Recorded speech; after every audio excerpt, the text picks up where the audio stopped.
Hace unos 5 años viví el avistamiento más extraño, y cuanto más gente lo sepa, mejor. No soy de los que tienen miedo a sonar loco. Me encanta ver la expresión en las caras cuando escuchan mi historia. Soy piloto de helicóptero para el Servicio Forestal de Estados Unidos, y mi trabajo consiste en volar sobre vastas extensiones de montañas boscosas para vigilar incendios, tala ilegal, y en ocasiones, colaborar en estudios de fauna. Amo mi trabajo. Una mañana, tenía programada una patrulla de rutina sobre el Bosque Nacional Olímpico en el estado de Washington, una zona famosa por sus densos bosques y terreno escarpado, donde a menudo volamos a baja altura para obtener mejores imágenes de ciertas áreas. Ese día el clima era perfecto, cielos despejados y una brisa ligera. Despegué alrededor de las 6 de la mañana, justo cuando el sol comenzaba a salir. Una hora después, volaba a unos 150 metros, 500 pies, sobre el nivel del suelo, sobre una zona especialmente remota, donde los árboles son altísimos y el terreno muy accidentado. Un lugar al que rara vez se aventuran los excursionistas y que irradia una paz casi sobrenatural, pero en el buen sentido. Mientras escaneaba el bosque, algo llamó mi atención. Al principio pensé que era solo una sombra, quizá un truco de la luz, pero al observar más detenidamente, me di cuenta de que algo se movía. Algo enorme. Tuve que mirar 2 veces para entender lo que estaba viendo. Delante de mí se perfilaba lo que parecía ser una araña gigantesca, diferente a todo lo que había visto antes. Desde esa perspectiva, medía aproximadamente lo que medirían 7 pinos puestos uno tras otro, lo que la hacía increíblemente grande. Sus patas, largas y delgadas pero fuertes, se aferraban a las copas de los árboles mientras se desplazaba. No parecía caminar sobre el suelo, sino que utilizaba las copas para deslizarse grácilmente a lo largo del dosel. La luz del sol se reflejaba en lo que parecía ser un exoesqueleto oscuro, dándole un brillo casi metálico. Impactado, instintivamente puse el helicóptero en suspensión para observar mejor. Mi corazón latía con fuerza y pensé que nadie me creería si se lo contaba. Di una vuelta extra para intentar verlo de nuevo, manteniendo mis ojos fijos en el punto exacto, pero, como si se hubiese camuflado, cuando moví el helicóptero, la criatura había desaparecido. Las copas de los árboles se mecían suavemente con el viento, sin dejar rastro de aquella inmensa araña. Permanecí unos minutos más en el aire buscando por todas partes, pero se había desvanecido en el aire. Susurré, "wow", para mí mismo, preguntándome a quién contárselo primero. Sabía que sonaría absurdo, una araña gigante caminando por las copas de los árboles, pero de alguna forma encontraría la manera de mencionarlo de manera casual más tarde. El resto del vuelo transcurrió normalmente. Al aterrizar en la base, uno de mis colegas, al que llamaré Steve, notó que estaba algo alterado, incluso demasiado emocionado. «Muy bien, Gary, ¿qué pasó?», me preguntó. Cruzando los brazos y sonriendo le dije, «Creo que vi algo realmente extraño allá afuera». Steve me miró con curiosidad, pero no insistió. Esa misma noche, me reuní con un par de amigos en un bar local, Michael y Jenna, ambos también pilotos. Después de un par de cervezas, decidí contarles lo que había visto. Michael se mostró sorprendido, y pude ver cómo se le levantaron las cejas. «Estoy tan serio como puedo estarlo. Sé que suena a locura, pero yo vi lo que vi», le aseguré. Jenna se inclinó y comentó, «Gary, siempre has sido sensato. Si dices que lo viste, te creo, aunque quizá fue solo una ilusión óptica». «Tal vez», respondí, «pero se sintió real. Se veía real. Demasiado real». No se burlaron de mí, pero tampoco hubo mucho más que decir, como si no pudiéramos hacer nada al respecto. En las semanas siguientes, volé por esa zona con más frecuencia, esperando volver a ver aquella extraña figura, pero solo encontré interminables extensiones de bosque. Empecé a pensar en lo que Jenna había dicho sobre la ilusión óptica. y con el tiempo, lo dejé atrás. Meses después, en una conferencia de aviación en Seattle, me encontré con un viejo amigo, Félix, quien también era piloto de helicóptero y trabajaba para una compañía privada de estudios. Mientras tomábamos café e intercambiábamos historias, de repente me dijo, ¿alguna vez has visto cosas raras mientras vuelas? Mi curiosidad se disparó. ¿Qué quieres decir con cosas raras?, pregunté, observando que se aseguraba de que nadie más nos escuchara. Hace aproximadamente un mes, estaba realizando un vuelo de baja altitud sobre las cascadas del norte, en una mañana despejada, y al mirar hacia abajo, te juro que vi algo. Es difícil de explicar. Continúa, insistí. Era como una enorme, como una araña gigantesca, del tamaño de una gran cuadra, caminando por las copas de los árboles. Me quedé sin palabras. «No me estarás tomando el pelo, ¿verdad?», pregunté, a lo que él negó con la cabeza con vehemencia. «No se lo he contado a nadie más porque no quiero que piensen que estoy loco. Pero cuando ves algo así, no puedes dejar de pensar en ello». Le conté entonces mi propia experiencia, y al comparar detalles, el tamaño, la forma en que se movía, la hora del día, resultaban sorprendentemente similares. «¿Crees que pueda tratarse de una especie desconocida?», le pregunté. «No tengo ni idea», respondí. «Es extraño. Ambos lo vimos en diferentes lugares y en la mañana». Desde aquella conversación, he vuelto a mantener los ojos muy abiertos cada vez que vuelo. No lo he vuelto a ver, pero saber que alguien más experimentó algo tan parecido me ha reconfortado y emocionado a la vez. Quizás lo vuelva a ver. Ahora tengo un teléfono con una cámara excelente y un zoom óptico fantástico. Si lo vuelvo a ver, quizá me veas en las noticias o mi foto aparezca en algún reportaje. Solo espera. Tal vez un día haga famosa a esta araña gigante.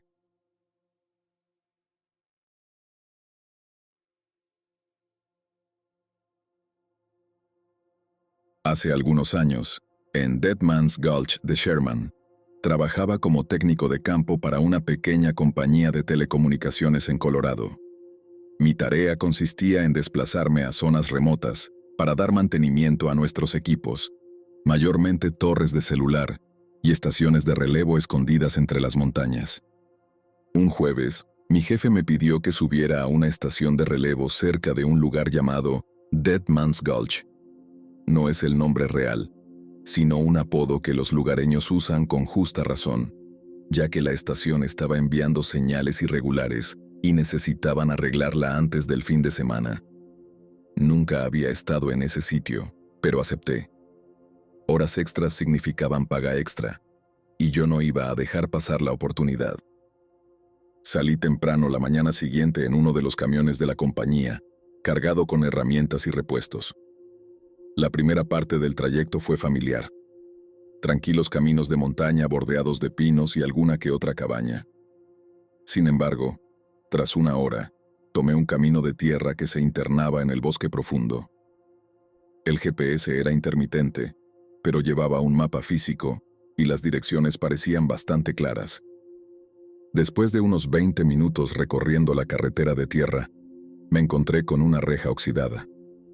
Ya estaba abierta, aunque apenas, y parecía que no se había usado en años, como si se desmoronara al tocarla. Había un cartel descolorido que decía, «Prohibido el paso, propiedad de nombre de la empresa». Supuse que la compañía había sido dueña de esa tierra en el pasado y que el cartel simplemente nunca se retiró. Conduje a través de la reja y seguí por el camino, que se volvía cada vez más estrecho. Recuerdo haber pensado que el lugar se sentía diferente. Adentrarse solo en el bosque siempre trae una sensación peculiar, y cuanto más profundo ibas, más intensa se volvía esa sensación. Finalmente, llegué a un claro, donde se erguía la estación de relevo, una alta estructura metálica rodeada por una valla de alambre. Aparqué el camión de la compañía y me bajé. El ambiente tenía un agradable aroma y la tranquilidad se veía interrumpida únicamente por el canto ocasional de algún pájaro. Me acerqué a la cerca y noté que faltaba el candado, y la puerta de la valla estaba algo desajustada, algo extraño en un sitio que normalmente se asegura para evitar manipulaciones. Guardé ese detalle para reportarlo más tarde. Entré en la estación y comencé mi inspección. Todo parecía en orden a primera vista. Subí por la escalera para revisar los transmisores y pasé alrededor de 1 hora realizando diagnósticos, tan concentrado que casi no noté los sutiles cambios en mi entorno. Al bajar, me di cuenta de que el camión ya no estaba. Por un momento, entré en pánico, pensando que alguien lo había robado, pero recordé que lo había estacionado a la vuelta de la curva, fuera de la vista directa. Me reí de mi paranoia. Mientras recogía mis herramientas, noté algo más. Había numerosas huellas en la tierra, y no eran las mías.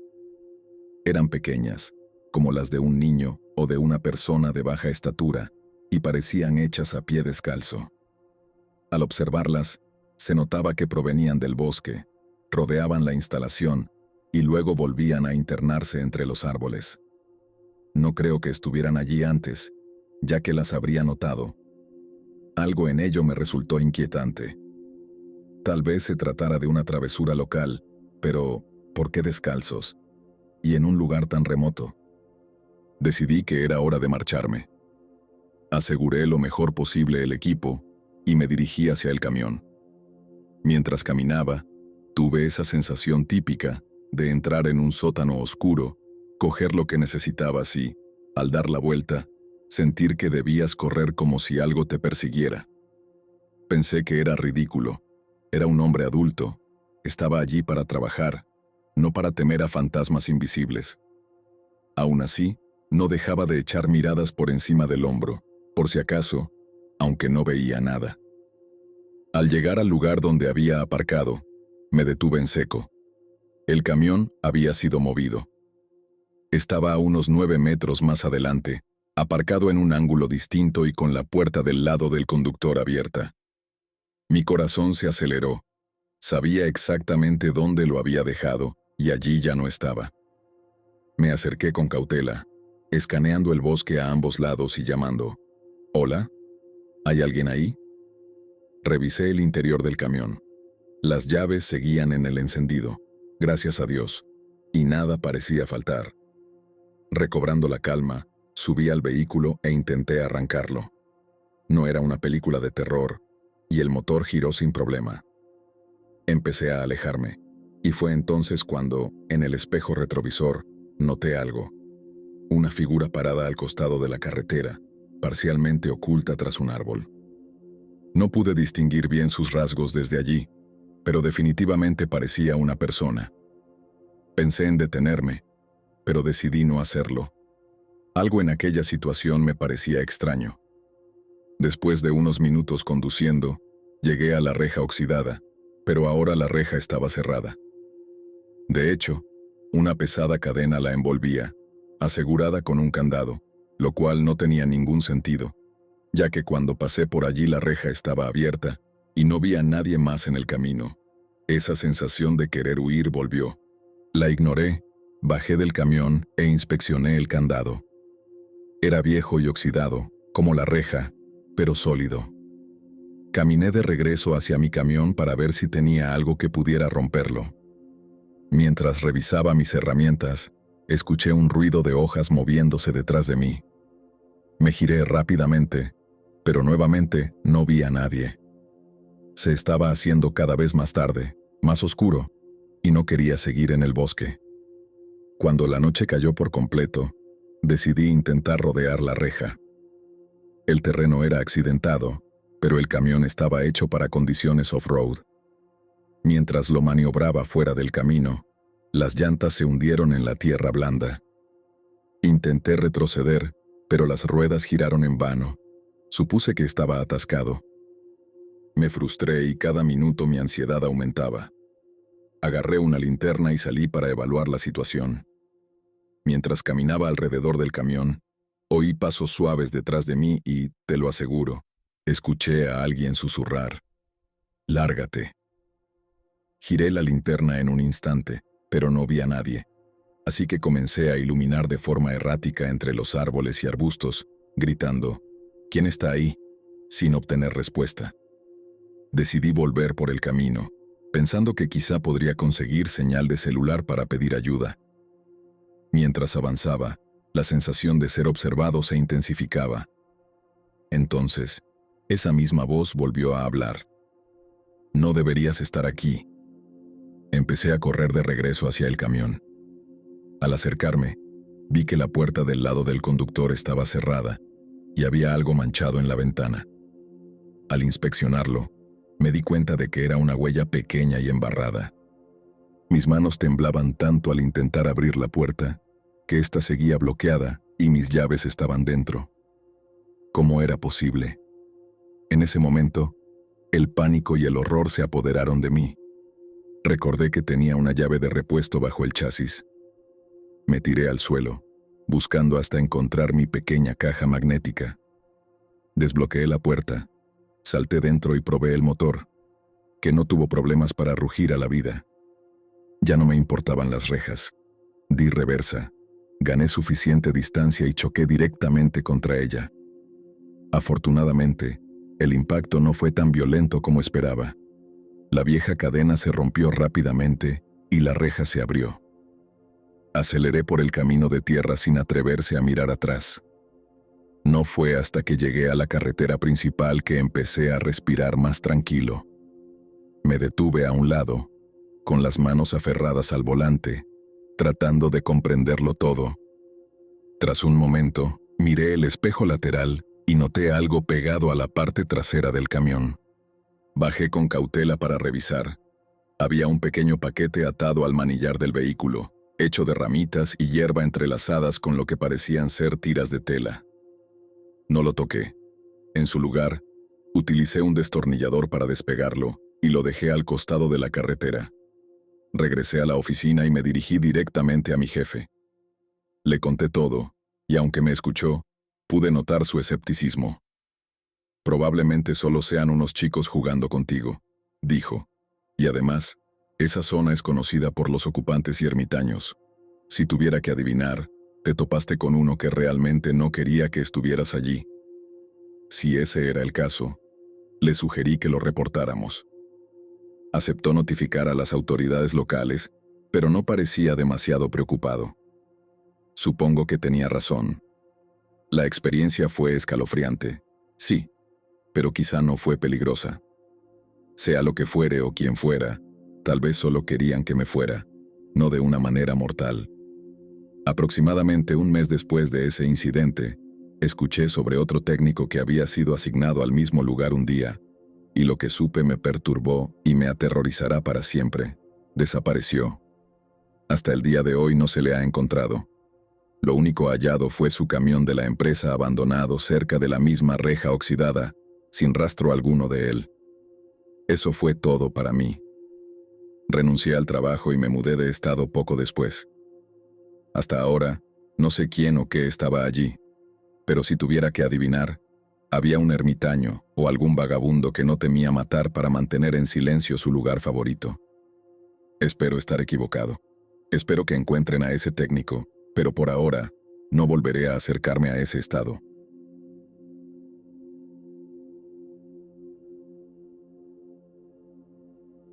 Normalmente no comparto este tipo de historias fuera de mi grupo de amigos cercanos, pero al toparme con este podcast y canal, pensé en contar mi relato de forma anónima.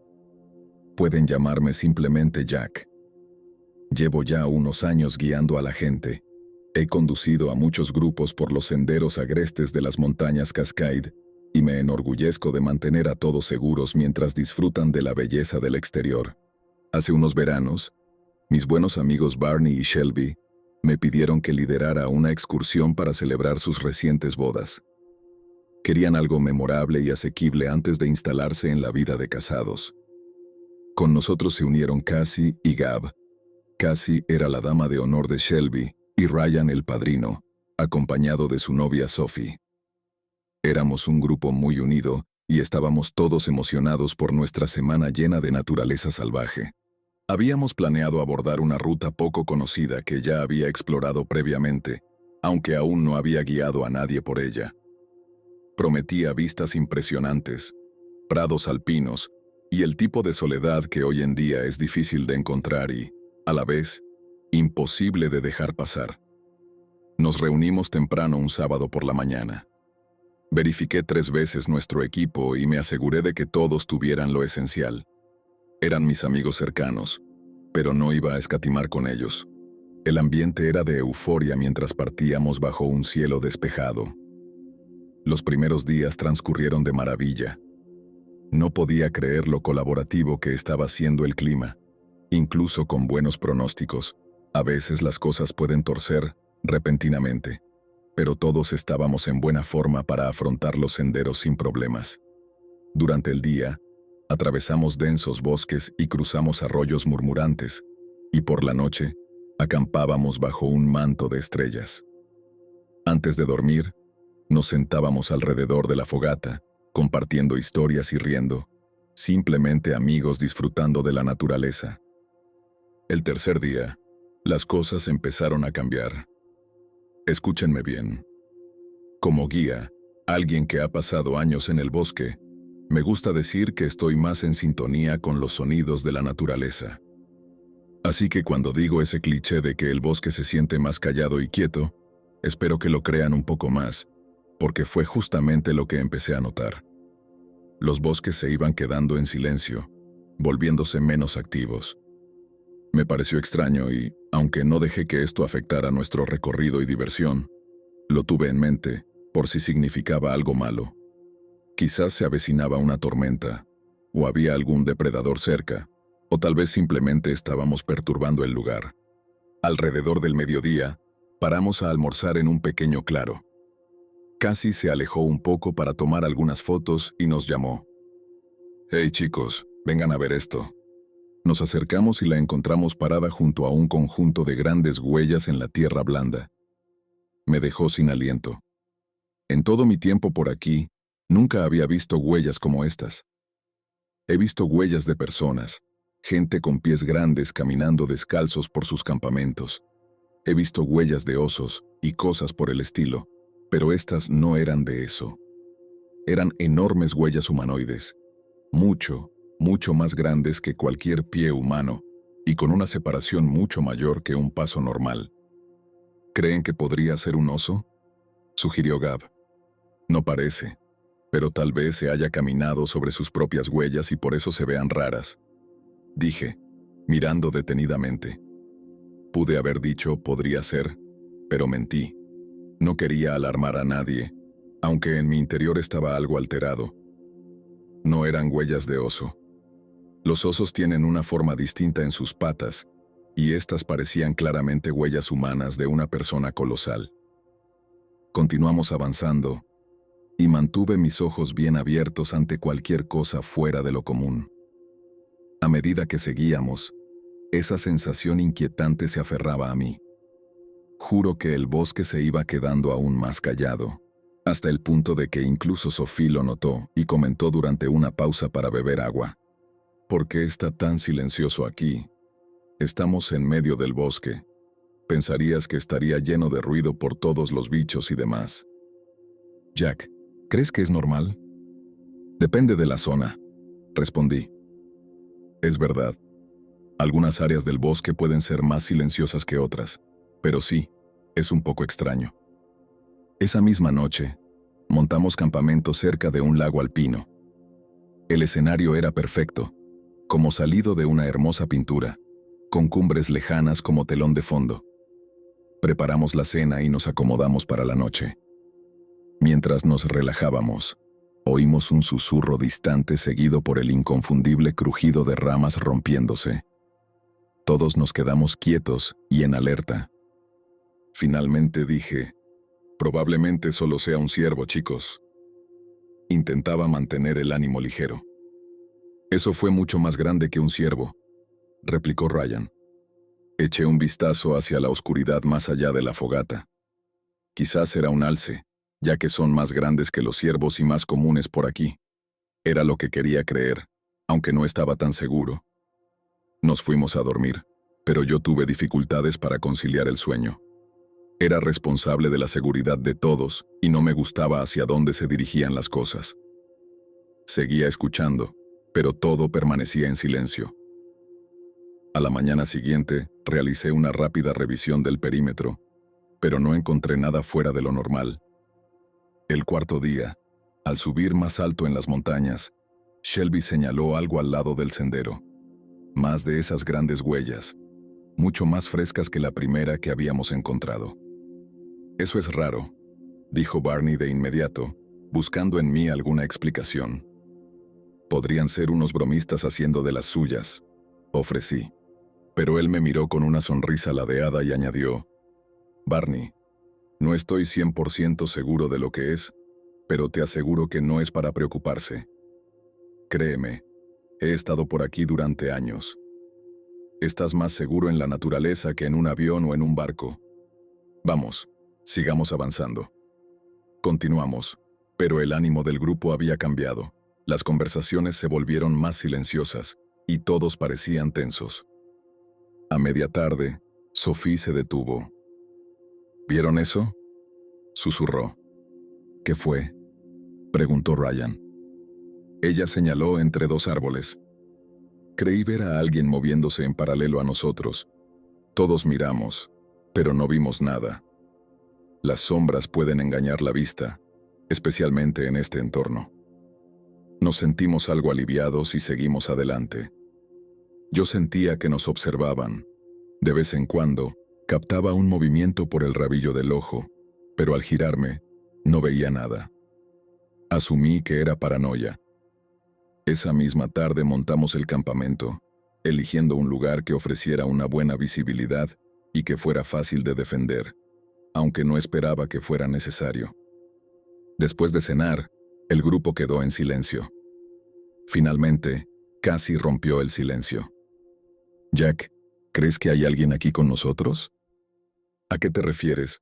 «Por las huellas, los ruidos, las sombras en los árboles. Parece que no estamos solos». «Bueno, Cassie, no te voy a mentir. Ha sido algo extraño por aquí, incluso para mí. Pero la fauna puede ser impredecible y no es raro estar cerca de otras personas en la naturaleza sin siquiera saberlo. Mantendremos la fogata encendida esta noche y nos aseguraremos de que toda la comida esté bien resguardada. Todo va a estar bien». Después de eso, nos acomodamos para la noche. Tomé la primera vigilancia, sentado junto a la fogata con una linterna y el spray para osos al alcance. Aquella noche transcurrió sin incidentes, y cuando Gabe me relevó unas horas más tarde, logré dormir un poco. El quinto día fue cuando las cosas se intensificaron. Planeábamos llegar a un prado alto a primeras horas de la tarde y, luego, decidir si continuábamos o comenzábamos el descenso.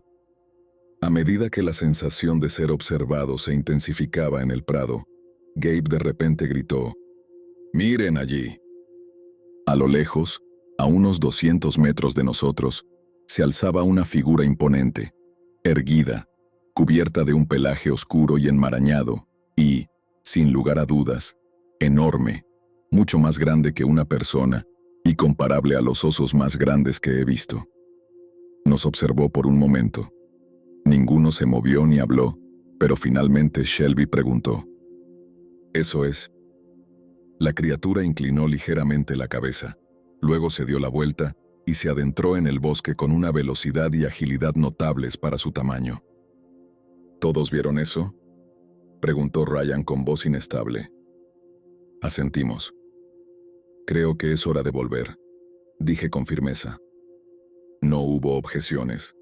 Decidí que tomaríamos una ruta alternativa que nos llevara de vuelta al inicio del sendero mucho más rápido, aunque fuera un poco más empinada, para evitar un encuentro directo. Caminamos casi en silencio, cada uno procesando lo que habíamos visto y, probablemente, temiendo que más ruido pudiera acercar esa cosa a nosotros. Pero algo me decía que no tenía problemas en rastrearnos. Al caer el anochecer, encontramos un lugar adecuado para acampar, aunque acordamos mantenerlo al mínimo. Sin fogata, solo una linterna, y partiríamos a la primera luz. Mientras instalábamos todo, Empezamos a escuchar pasos pesados que nos rodeaban a lo lejos, acompañados de bajos gruñidos. Los sonidos provenían de varias direcciones. Todos, quédense cerca de mí. Les instruí, tomen sus linternas frontales y déjenlas encendidas. De repente, una enorme roca se estrelló contra el suelo a pocos metros de nosotros, seguida de otra que cayó aún más cerca. Sentí como la adrenalina me invadía, pero tuve que mantener la calma. Me dije, no vienen cayendo de un acantilado. Barney, empaquen ahora, nos movemos, ordené. Recogimos apresuradamente lo esencial, dejando las tiendas atrás, y comenzamos un descenso cauteloso pero rápido. El sendero era complicado en la oscuridad, pero nuestras linternas frontales daban justo la luz necesaria para orientarnos. Los ruidos continuaban. Ramas crujían, pasos pesados parecían rodearnos por los costados. Después de aproximadamente una hora, llegamos a un zigzagueo en el camino. De repente, Sophie exclamó, «¡Ahí está!». A unos 30 metros por delante, iluminada por nuestras luces, se encontraba la criatura de cerca.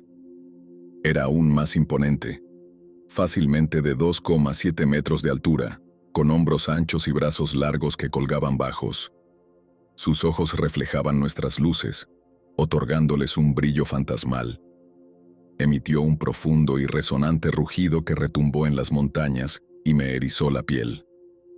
Luego, comenzó a empujar un árbol cercano, quebrándolo como si fuera una ramita. El despliegue era claramente una advertencia.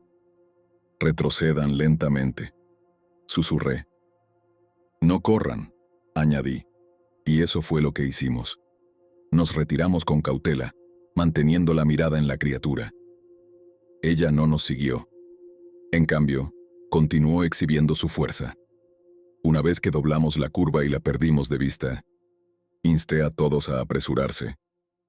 Continuamos durante la noche, extenuados, y poco a poco el ruido fue apagándose. Para cuando el cielo empezó a aclararse, alcanzamos un punto de referencia familiar, un puente que indicaba que estábamos a un par de horas del inicio del sendero. Hicimos una breve pausa para recuperar el aliento. «¿Qué demonios fue eso?», dijo Gabe finalmente. «No lo sé, pero sea lo que sea, quería que nos fuéramos», añadió. «¿Están locos?». «Eso fue obviamente Bigfoot», intervino Shelby. «¿Creen que nos seguirá?», preguntó. «Creo que estamos seguros, le aseguré, aunque en el fondo no tenía la certeza». Seguimos adelante y llegamos al inicio del sendero a media mañana, totalmente agotados. De vuelta en el área de estacionamiento, cargamos los vehículos rápidamente. «Deberíamos avisar a alguien», dijo Cassie, justo cuando estábamos a punto de marcharnos. «Estoy de acuerdo. Hay una estación de guardabosques a unos pocos kilómetros por la carretera. Podríamos pasar por allí», añadió. En la estación, relatamos nuestra experiencia al guardabosques de turno. Nos escuchó con cortesía, aunque con un toque de escepticismo. Al finalizar, dijo, «Hemos recibido reportes de animales grandes antes, probablemente un oso que se pone en posición erguida». «Eso no era un oso», insistió Ryan. «Todos lo vimos». El guardabosques asintió. «Entiendo su preocupación. Tomaremos nota y estaremos atentos. Mientras tanto, les aconsejo que eviten esa zona». Aunque nos sentíamos algo desestimados, estábamos demasiado cansados para discutir, así que salimos de la estación. De regreso, el grupo no paró de comentar lo que creían haber visto, y Shelby insistía en que habíamos visto a Bigfoot y casi lo tocamos. Al escucharlos, finalmente pude sonreír acerca de todo el asunto. Estábamos a salvo y habíamos tenido un encuentro loco, pero bastante genial. Aunque pensándolo bien, si una de esas rocas hubiera caído sobre un amigo, lo habrían aplastado. Esa criatura prácticamente lanzaba rocas. Hasta el día de hoy sigo guiando excursiones en la zona, pero no me atrevo a llevar gente por esa ruta en particular. Tomé esa advertencia muy en serio. Cuando algún grupo pregunta por ese sendero y les digo que no, suelen insistir en saber por qué. Y yo simplemente contesto que está crecido, o que es demasiado peligroso y empinado. Y si siguen insistiendo, miento, y digo que en ese sendero han desaparecido personas. Al final del día, ese no es territorio humano, y si el señor Bigfoot quiere su espacio, que lo tenga todo cuanto quiera.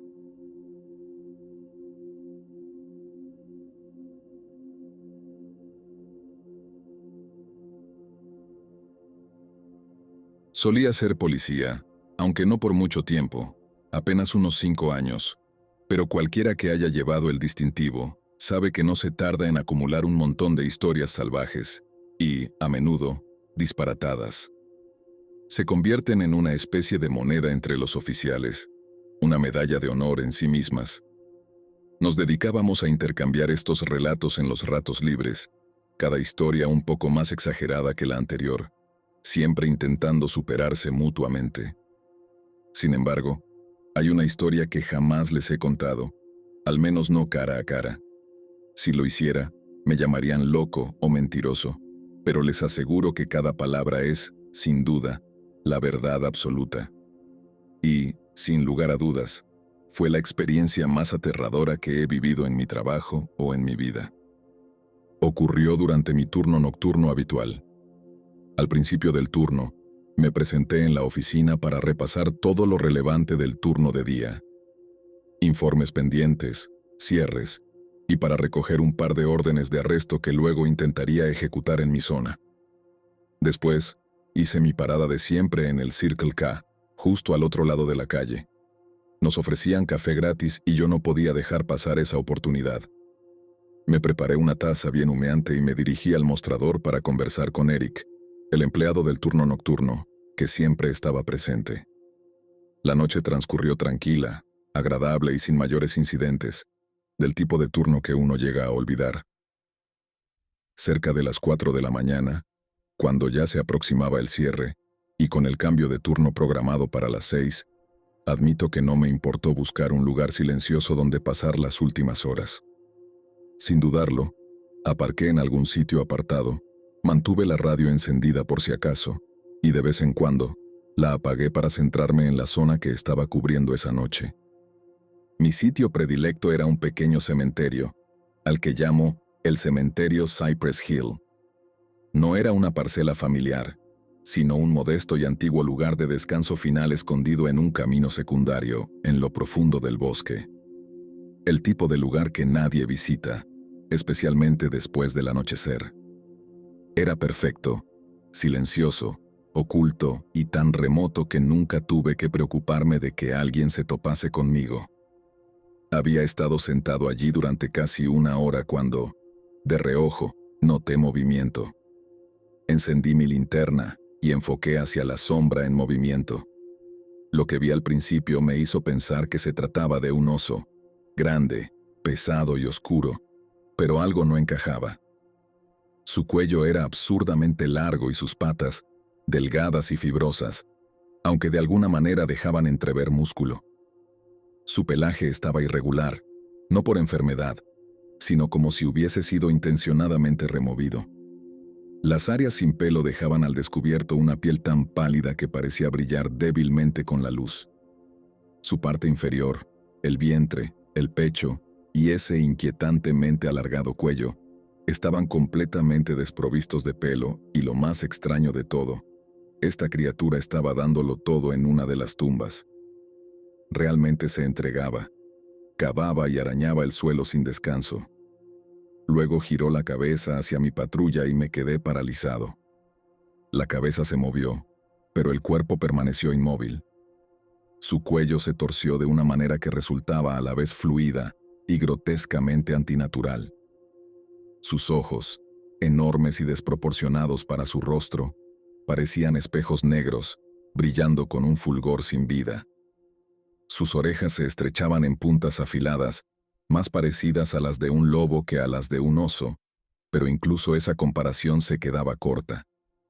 Me miraba fijamente, sin pestañear, y luego, como si hubiese tomado una decisión, se movió con una extraña, casi etérea gracia báltica. Se levantó sobre sus patas traseras, erguido, alcanzando una altura imponente, y empezó a caminar, avanzando lentamente hacia mi patrulla. Apreté el volante mientras mi corazón latía con fuerza. Cada instinto me gritaba que debía huir, correr o hacer algo, pero no podía moverme. Estaba paralizado, inmóvil ante lo imposible que se acercaba. Finalmente, logré salir de ese estado. Puse la patrulla en marcha y aceleré lo más rápido que pude, dejando atrás a esa monstruosidad bañada en el resplandor rojo de mis luces traseras. Regresé a la oficina y me quedé allí el resto del turno, tratando de borrar ese recuerdo de mi mente. La noche siguiente, al llegar, noté un informe en la computadora, registrado durante el turno de día: profanación de tumbas en el cementerio Cypress Hill. Al parecer, alguien más había descubierto que una de las tumbas había sido desenterrada. También se detallaba que el ataúd había sido destrozado y que el cadáver en su interior había desaparecido. Nunca le conté a nadie lo que vi. No hacía falta. Yo sabía exactamente lo que había ocurrido. Esa cosa desenterró la tumba y se llevó el cuerpo. No sé qué era ni qué quería con un cadáver. Honestamente, no deseo saberlo jamás.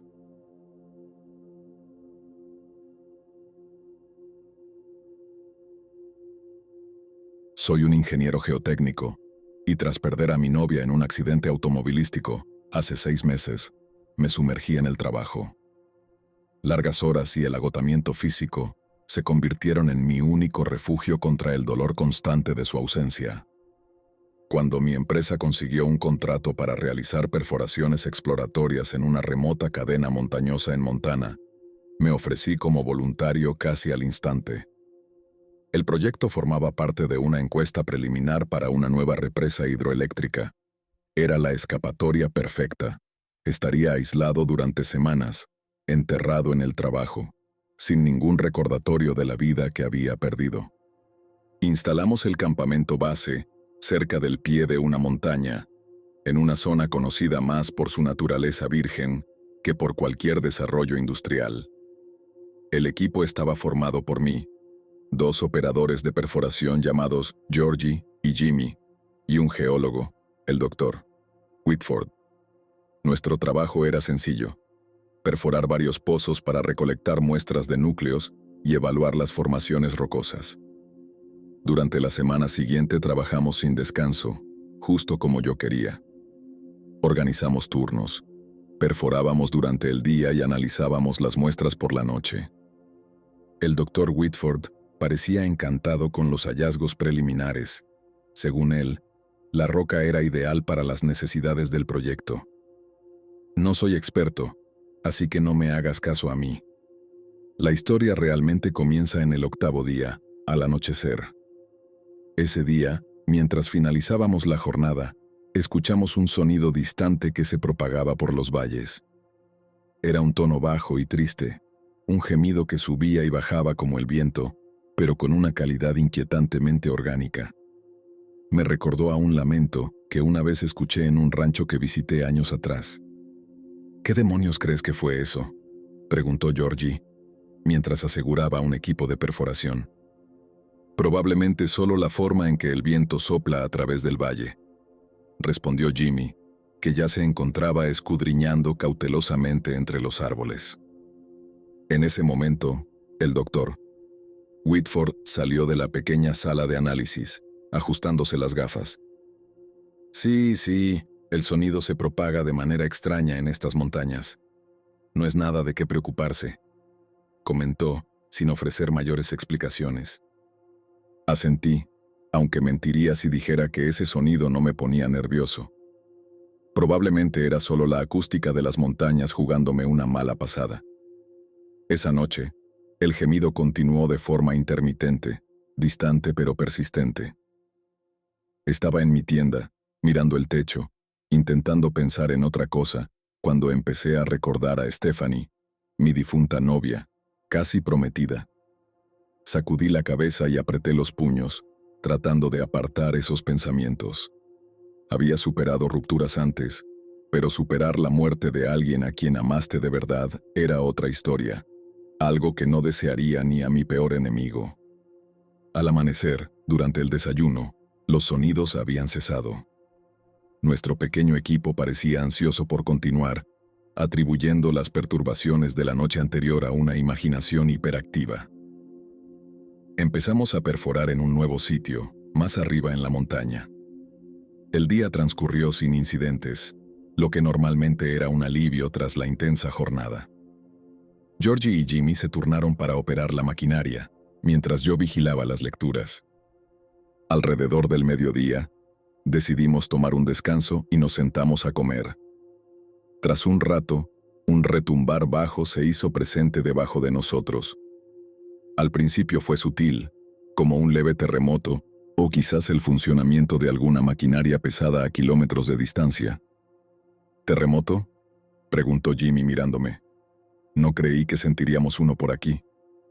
No lo creo, respondí. El doctor Whitford frunció el ceño. No hay fallas geológicas aquí lo suficientemente significativas como para causar temblores notables. Eso es extraño. El retumbar se intensificó, vibrando justo debajo de nosotros. El equipo temblaba, y hasta el café en mi taza se agitó ligeramente. Quizás deberíamos hacer una pausa hasta descubrir qué está pasando, sugería Georgie. Podría tratarse de un río subterráneo o de una acumulación de gas.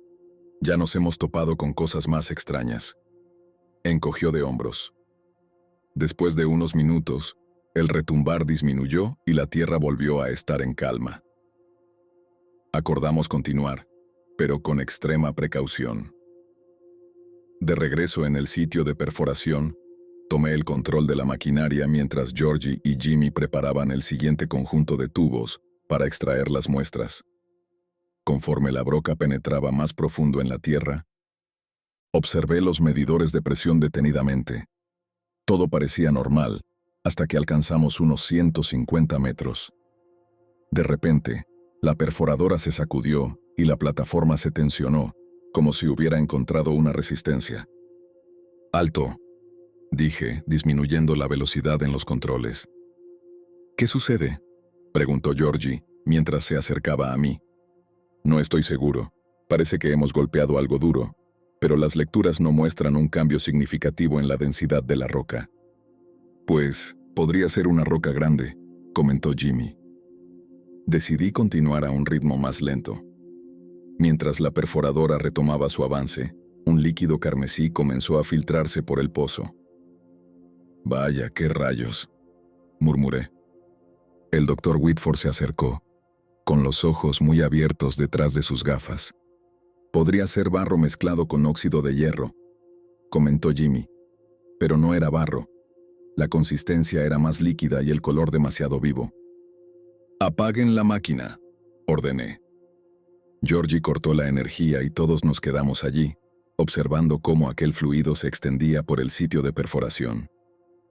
«Esto no tiene ningún sentido», dijo el doctor Whitford mientras se arrodillaba para recoger una muestra. Con las manos temblorosas, sumergió un tubo de ensayo en el líquido.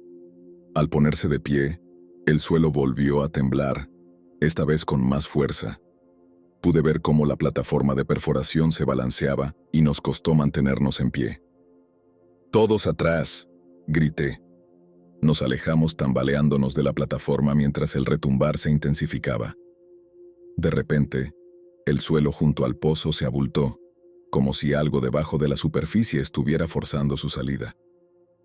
«¿Qué rayos es eso?», exclamó Jimmy, con pánico en la voz. Antes de que alguien pudiera responder, la tierra se abrió y una masa de forma indefinida emergió, cubierta de tierra y el mismo líquido carmesí. Era algo que desafiaba cualquier explicación lógica. Sin pensarlo, corrimos. No recuerdo haber tomado la decisión conscientemente, pero el instinto nos impulsó. Los 4 sprintamos cuesta abajo, alejándonos de aquello que surgía de la tierra. Detrás de nosotros, escuché el chirriar del metal mientras la plataforma se derrumbaba, seguido de un sonido gutural que resonó en el aire. «¿Qué está pasando?», Jadeó Georgie entre respiros.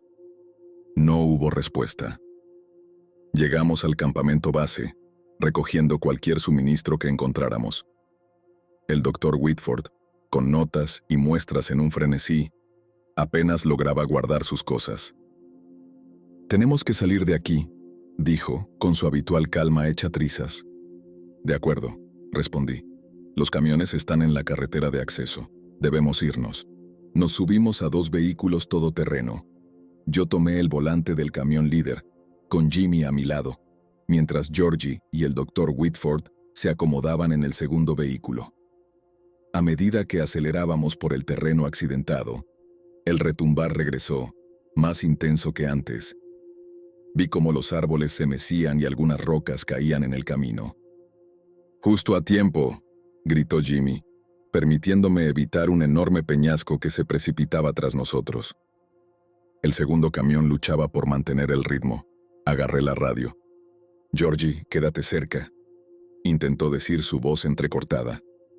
En ese instante, un gemido ensordecedor llenó el aire, un sonido que parecía provenir de todos lados. La tierra comenzó a estremecerse aún más violentamente, haciendo que rocas sueltas cayeran por la pendiente.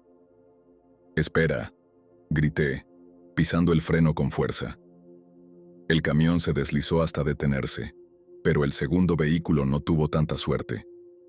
Observé, horrorizado, cómo Georgie y el doctor Whitford se desviaban del camino para evitar chocar. Su vehículo volcó de lado. «Jimmy, vamos, debemos ayudarlos», exclamé. Saltamos del camión y corrimos hacia el vehículo volcado. Vi a Georgie arrastrándose por la ventana del conductor, con sangre en la frente. «¿Dónde está el doctor Whitford?», pregunté. «Está atrapado», respondió Georgie. Jimmy y yo nos apresuramos hacia el lado del pasajero, donde el vehículo yacía apoyado contra un árbol. El doctor Whitford estaba consciente, pero atrapado bajo un bloque de roca aplastado. «Aguanta, te sacaremos de aquí», le aseguré mientras trabajábamos para liberarlo. El mismo gemido volvió a sonar, tan intenso como antes. «Lo que sea, ha vuelto», gritó Georgie. «Sigan avanzando», insté. «Debemos liberar al doctor Whitford». Jimmy ajustó su agarre en el retorcido metal de la puerta del pasajero. Contamos 1, 2, 3, y con un esfuerzo conjunto, tiramos de la puerta, que cedió apenas lo suficiente para que el doctor Whitford pudiera salir. Él jadeó al emerger, luciendo mayormente ileso. Estoy bien», dijo, aunque sus ojos delataban un evidente shock. Otro gemido recorrió el bosque, esta vez más fuerte y cercano, y el suelo volvió a temblar violentamente, haciendo que rocas sueltas cayeran por la pendiente. «Esto no es un terremoto», comentó Jimmy, con voz llena de pánico. «Sea lo que sea, debemos irnos ahora». Sosteniendo al doctor Whitford entre nosotros, corrimos de vuelta al primer camión. Cuando los 4 nos subimos, vislumbré un movimiento en la línea de árboles, un borrón que desapareció tan rápido como apareció. «¿Viste eso?», preguntó Georgie desde la parte trasera. «Solo vámonos», insistió Jimmy desde el asiento del pasajero. No necesitando más advertencias, encendí el motor y pisé el acelerador, con las llantas levantando tierra y grava mientras avanzábamos por el camino accidentado. El camión se sacudía violentamente sobre el terreno desigual, pero nos aferramos, desesperados por escapar. El sonido de lamentos persistía, resonando detrás de nosotros, mientras los árboles se movían de manera antinatural. El doctor Whitford se inclinó hacia adelante, haciendo una mueca, y comentó: «Debe haber una bifurcación adelante que regrese a la carretera principal». El suelo tembló una última vez, más intenso que nunca. Llegamos a la bifurcación y giramos hacia la carretera de grava que salía de las montañas. Fue en ese instante cuando el lamento se desvaneció y los temblores finalmente comenzaron a calmarse. Nunca en mi vida me había sentido tan aliviado. ¿Están todos bien?, pregunté, mirando a mis compañeros. Jimmy asintió. Su rostro estaba pálido, pero mostraba alivio.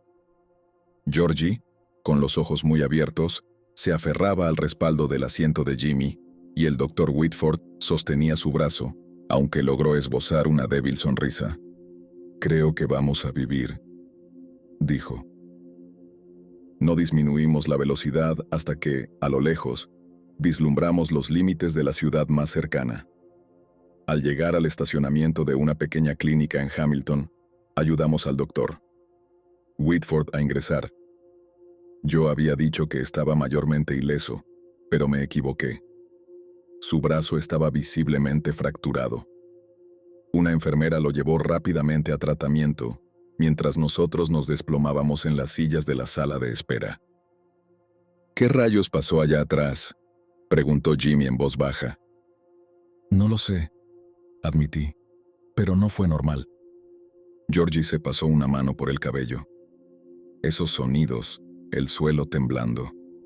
Es como si esa montaña estuviera viva y la hubiéramos enfurecido», murmuró. Tras asegurarnos de que el doctor Whitford estaba en buenas manos, los tres nos dirigimos a la oficina del sheriff local para reportar el incidente. El sheriff nos escuchó con escepticismo mientras relatábamos lo sucedido. «Entonces, ¿me están diciendo que escucharon extraños lamentos y sintieron temblores, pero que en realidad no vieron nada?», preguntó, alzando una ceja. «Exactamente», respondí. «No mencionamos la parte en la que algo salió de la tierra». «Eso es correcto», dije. «Pero lo que sea que fue, causó daños significativos a nuestro equipo y casi nos mata a todos. Miren, esta zona es conocida por ruidos extraños, el viento entre los cañones, la fauna silvestre y demás», comentó el sheriff.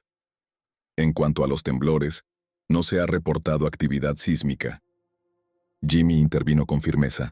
«Con todo el respeto, sheriff, no estamos inventando esto». «No dije que lo estuvieran inventando», replicó. «Voy a archivar un informe y enviar a un guardabosques a revisar la zona, pero a menos que haya evidencia concreta de una amenaza, no hay mucho más que podamos hacer». Más tarde, en el motel donde nos hospedábamos, nos reunimos en mi habitación para discutir nuestros próximos pasos. «Ellos no harán nada», dijo Georgie con amargura. «Quizás deberíamos llamar a nuestros superiores en la compañía», replicó Jimmy. «Necesitan saber lo que está pasando». «Estoy de acuerdo. Esta noche redactaré un informe detallado», dije, asintiendo. Pasé las siguientes horas recopilando todos los datos que teníamos, notas sobre los temblores, descripciones de los ruidos y del extraño fluido que habíamos encontrado. El doctor Whitford, con un cabestrillo en el brazo, se unió a mí. «He estado analizando esa muestra», dijo, colocando un frasco sobre la mesa. El líquido dentro parecía brillar. No es como ningún depósito mineral que haya visto. «¿Qué crees que es?», le pregunté. «Dime, incluso si crees que suena disparatado». Negó con la cabeza. «No puedo asegurarlo, pero parece orgánico. Incluimos sus hallazgos preliminares en el informe y lo enviamos a nuestros supervisores». La respuesta fue sorprendentemente rápida. Recibimos un correo electrónico en el que se resumía lo siguiente: «Gracias por sus preocupaciones. Sin embargo, sin evidencia verificable de un peligro, procederemos según lo planeado. Sus contratos quedan rescindidos con efecto inmediato». «¿Nos están despidiendo?», exclamó Georgie, tras escuchar mi resumen. «Aparentemente», respondí, tratando de contener mi enojo. El doctor Whitford suspiró. «Están eligiendo el lucro sobre la seguridad y no quieren que nos interpongamos en sus intereses». Me sentí frustrado y con la necesidad de hacer algo. Consultamos con algunos expertos locales. A través de un amigo, contactamos a un profesor de geología en una universidad, especializado en los fenómenos geológicos de la región. Nos encontramos con ella en un café cercano al campus. Después de escuchar atentamente nuestro relato, se recostó y, pensativa, empezó a contarnos algunas leyendas del pueblo Salish. Creen en los espíritus de la tierra y de la naturaleza, explicó. ¿Crees que pueda haber algo de cierto en eso? Preguntó Jimmy. Como científica, yo busco evidencia empírica, respondió sonriendo. Pero a veces juro que el folclore insinúa verdades que aún no comprendemos. El doctor Whitford le mostró el frasco. Quizás esto pueda ofrecernos algunas respuestas. Ella lo examinó con detenimiento. Me gustaría hacerle unas pruebas, si no les importa. Por favor, hágalo, dijo el doctor. Whitford. Lamentablemente, nunca volvimos a ver ese frasco. Creemos que la profesora pudo haberse puesto en contacto con la compañía o que ya tenía vínculos con ellos. No nos tomó mucho tiempo darnos cuenta de que nos habían jugado. Y ahora, la mejor evidencia que teníamos estaba en manos de ellos. Hicimos todo lo que pudimos y, finalmente, nos preparamos para abandonar Montana. Meses después, supe por la vía de los rumores que las perforaciones habían sido abruptamente interrumpidas. Se hablaba de accidentes, fallos en los equipos, y los informes oficiales indicaban inestabilidad geológica. No pude evitar pensar que habíamos intentado advertirles, y espero que, con lo que hayan experimentado los nuevos trabajadores, nadie haya salido lastimado. Esa es la conclusión de mi relato. No volví allí y ya no perforo. Solo sepan, si alguna vez se encuentran en las montañas de Montana y comienzan a sentir que el suelo tiembla, quizás sea mejor que terminen su viaje.